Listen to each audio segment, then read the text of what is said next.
Hello everyone, we are the Group 5 and we will be presenting the global media cultures. For today's key topics, we will be discussing the globalization of culture through media, cultural imperialism and global media debate, media globalization and hybridization. What comes into your mind when we say globalization of culture through media? Globalization of culture through media is one where the entire world has been molded into image of Western, mainly American culture. In popular or professional resources like the popularity of Big Macs, Baywatch, and MTV are touted as unmistakable signs of the fulfillment of Marshall McLuhan's prophecy of the global village, and also is often chiefly imputed to international mass media. In fact, globalization of culture through media, it has a large audience that gives a lot of power to influence many societal issues. The media advocates for social concerns, enables communication and exchange of possible cultural values among different societies. So, what is the Marshall McLuhan's theory or prophecy? McLuhan proposes that the communication medium itself, not the message it carries, should be the primary focus of study. He showed that artifacts as media affect any society by their characteristic or content. What are the roles of mass media in the globalization of culture? So, culture is a contested issue in international communication theory and research. In other words, it is seen as playing a key role in enabling globalization and facilitating cultural exchange and multiple flows of information in image between countries through international news, broadcast, television, programming, new technologies, film, and music industry. Early theories of media influence, commonly referred to as magic bullet or hypodermic needle theories, believed that the mass media had powerful effect over audiences. So, what is magic bullet?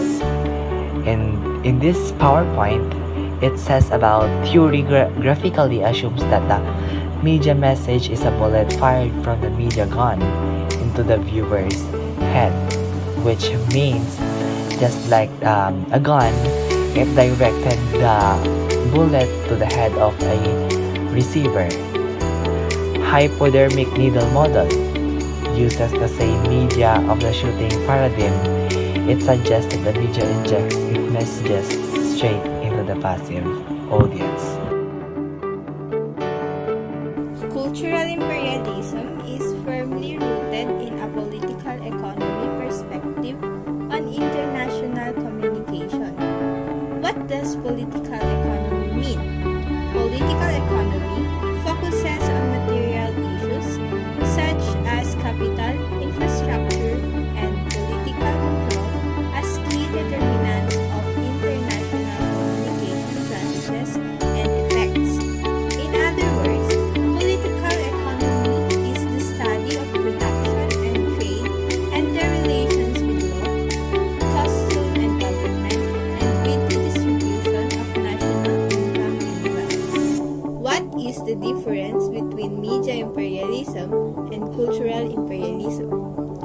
Media imperialism is a theory based upon an overconcentration of mass media from larger nations as a significant variable in negatively affecting smaller nations, in which the national identity of smaller nations is lessened or lost due to media homogeneity inherent in mass media from the larger countries, while the cultural imperialism refers most broadly to the exercise of domination in cultural relationships in which the values, practices, and meanings of a powerful foreign culture are imposed upon one or more native cultures. It is a domination and power held by one country over another through culture. In the early stage of cultural imperialism, researchers focused on nation-states as a primary actors in international relations. They attributed rich, industrialized, and Western nation states with intentions and actions by which they transport their cultural products and take advantage of their social cultural values on poorer and weaker nations in the developing world. The flow of news and entertainment was biased in favor of industrialized countries.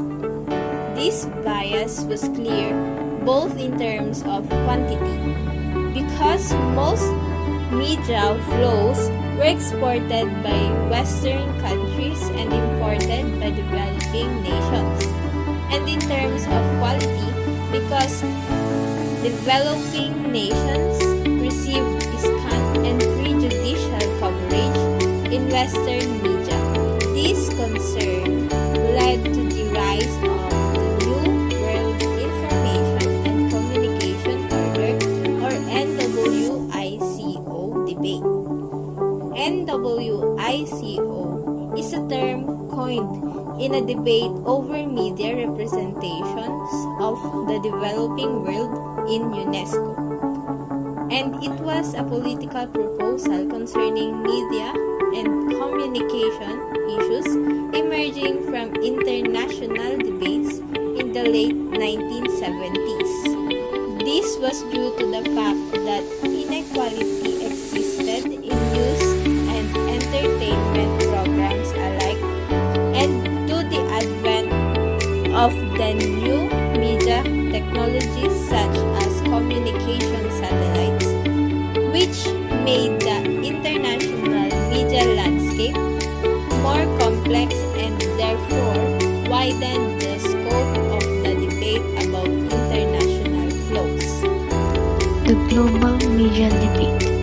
The Global Media Debate was launched during the 1973 General Conference of the United Nations Educational, Scientific and Cultural Organization, or the UNESCO, in Nairobi, Kenya.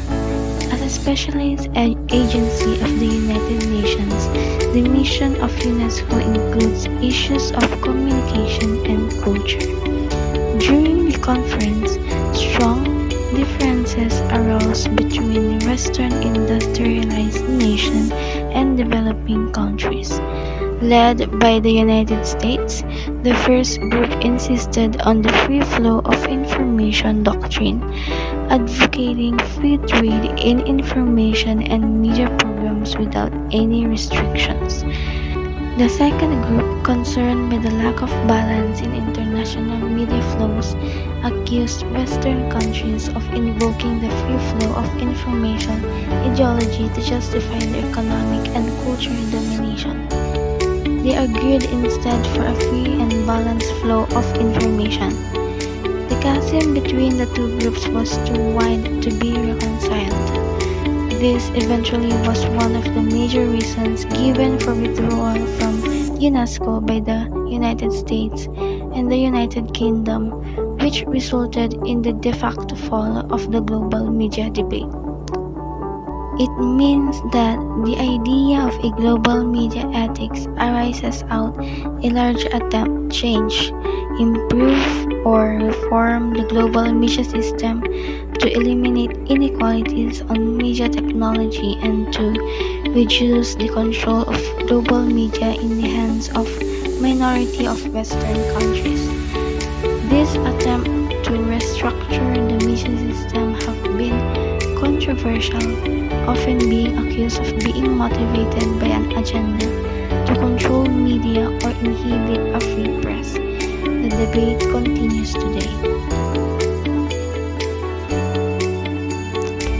Media. International communication has been an active interlocutor in this debate because media and information technologies play an important role in the process of globalization. Although the media are undeniably one of the engines of cultural globalization, the size and intensity of the effect of the media on the globalization of culture is a contested issue. So it means that the media have an important impact on cultural globalization in two mutually interdependent ways. Firstly, the media provide an extensive transnational transmission of cultural products, and secondly, they contribute to the formation of communicative networks and social structures. The globalization of culture is often chiefly imputed to international mass media. After all, contemporary media technologies such as satellite television and the internet have created a steady flow of transnational images that connect audiences worldwide.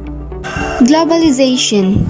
Globalization is the word describe the growing interdependence of the world's economies, cultures, and populations, brought about by cross-border trade in goods and services, technology, and flows of investment, people, and information. So it means people and countries can exchange information and goods more quickly and in less complicated way through the help of globalization. What is the connection of media and culture to globalization? The globalization of culture is often chiefly imputed to international mass media.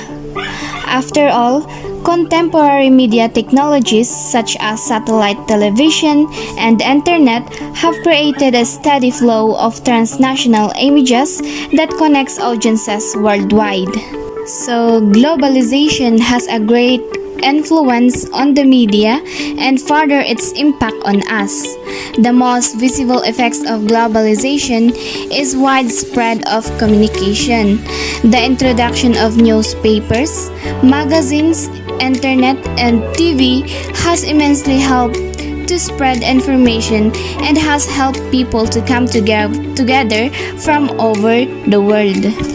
So, it's understandable to us that globalization is our connectivity and communication to easily share our ideas much more widely. So, the next topic is about hybridization or cultural hybridity. Hybridization or cultural hybridity refers to the mixing of the interface of globalization and localization as a dynamic process and hybrid product of mixed traditions and cultural forms in Asia, African, American, and European cultures. Hybridization is the making of global culture as a global melange that advocates an emphasis on process of mediation that views as central to cultural globalization. So, hybridization or cultural hybridity simply means that blending of elements from different cultures and bringing the two cultures closer together. For example, in one country, two languages are the main language. Some African countries speak French and mix it in with their native language to create something new. Next is the concept of hybridization that based on intellectual projects such as post-colonialism, cultural studies, and performance studies. In this concept, it is fundamentally associated with the emergence of post-colonial discourse and its critiques of cultural imperialism. Nestor Garcia Candini. He is an Argentinian-Mexican cultural critic, and he is one of the most influential in the debate about cultural hybridity. In his book, Hybrid Cultures 1995, he advocates a theoretical understanding of Latin American nations as hybrid cultures such as museums, television, film, universities, political cartoons, graffiti, and visual arts. In Nestor Garcia Candini's book, he advocates hybridization that can be used in communication and media. he attempts to grasp the complex subtleties of the globalization of culture through the use of media. Garcia Candini, three main features of cultural hybridity. Number 1. Mixing previously separate cultural systems such as mixing the elite art of opera with popular music. Number 2. The territorialization of cultural processes from their original physical environment to new and foreign contexts. Number 3. Entails impure cultural genera that are formed out of the mixture of several cultural domains. That is all. And that the ends of our discussion. Let's call it a day and thank you for listening and staying. God bless you and have a great day.